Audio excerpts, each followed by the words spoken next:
We're doing a lightning fast video here showing you the difference between Hardrace upper control arms for TSXs and Skunk2 ones. We got both of these kits in for different customers, and somebody recently asked about the Skunk2 arm and the clearance that there is between it and the shock tower. Well, I don't have a car here to show you the difference at the shock tower, but at least we can compare these two parts and see how they're packaged. You can see the Hardrace comes with this cool shiny decal, pretty well packaged, thick bubble wrap and a foam bit in between. You do get new pins here to lock it in place. So that's the Hardrace arm. Inside the package, pretty heavy duty part. Has some big bolts here to attach that to the car. Good looking castle nut, spring holding the boot on rather than a clip. Actually pretty nice looking part. Let's get a weight on it. Let's see, this arm weighs 4.8 pounds. So not bad. Here's a Skunk2 one. Included is this very nice internal packaging, and here is some like a catalog and some warranty registration information, which is great. They support their products fairly well. We've been selling a lot of these arms. Actually, this particular application we know fits on TLs and Accords in addition to TSXs, something that we promote. Nobody else really does. All right, so Skunk2, the arms again individually bubble wrapped and wrapped in plastic. No foam in here to keep them isolated. Also a sticker, also cotter pins.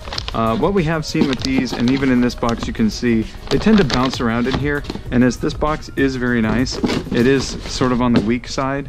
So sometimes we have to repack these for people before we ship them, just to make sure that they arrive to people safe. So let's take a look at this arm. Skunk2 coming out. Alright, so also comes with a new castle nut. The ball joint boot is a little different in design. Actually, the whole arm is a little different in design. When you get these, the ball joint may be a little stiff, and that is perfectly normal because they're new, right? So, alright, differences. First of all, this is tubular steel and welded up design with this custom boxed in camber plate adjustment area. This arm is stamped steel.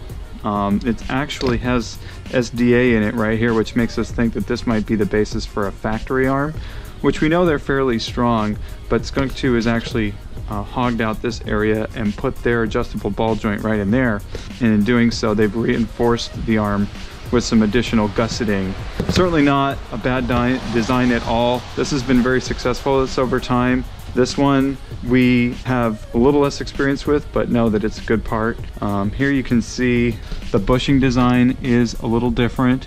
I think if we were gonna say one was a little nicer, I mean, the Hardrace one may be a little bit better. They feel pretty firm, but ultimately I call that mostly a draw. We don't really see failures on these. I mean, we've sold literally hundreds of pairs of these and maybe dozens of pairs of these, so we've got more history with the Skunk2. But I think, you know, given that the bushing is housed in this complete tube design here, this one may be a little bit more sturdy.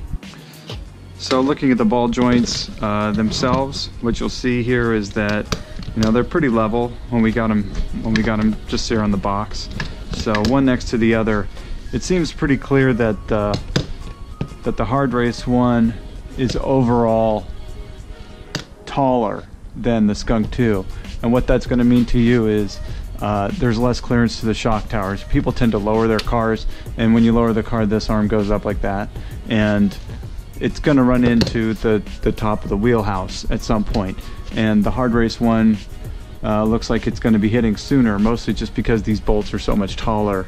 And overall, the way that Skunk2 has designed this arm, such that the ball joint sits up recessed into the arm and have this really low profile bracket to mount it, makes it a real favorite. I mean, I think it shows their experience in this market. People race their cars, they need clearance to the shock towers, and while this is a really good, strong design, it doesn't really give much help to those looking for aggressive camber and lowering. Obviously, when you have more negative camber, this is going to slide in, and that'll buy you a little bit more room.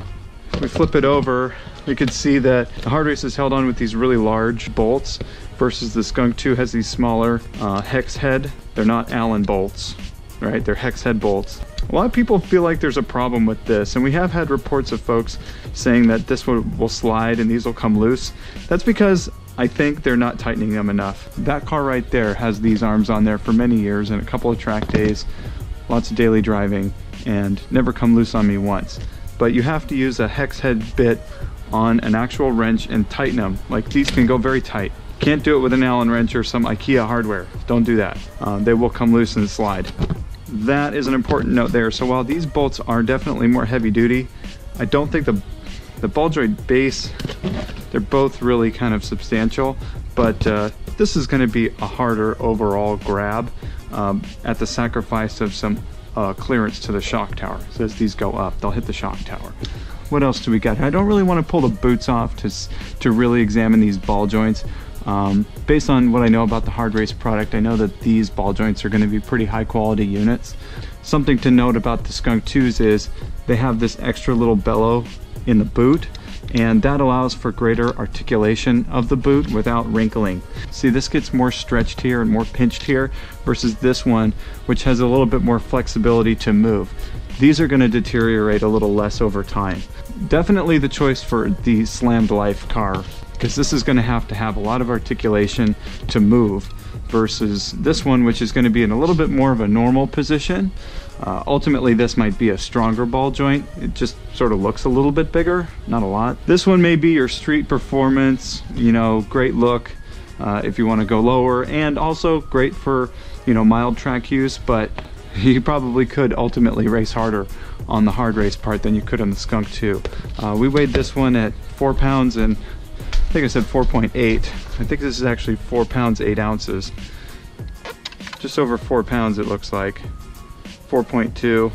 So lighter weight piece, a little bit less material going on here. This is probably going to be pretty heavy material right here.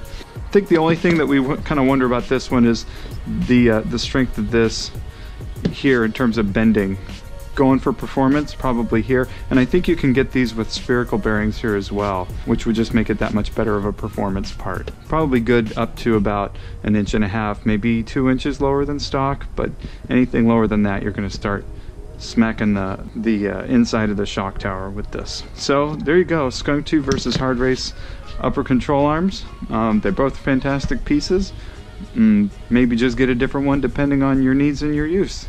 Thanks for contacting Heeltoe, where we're always in your corner.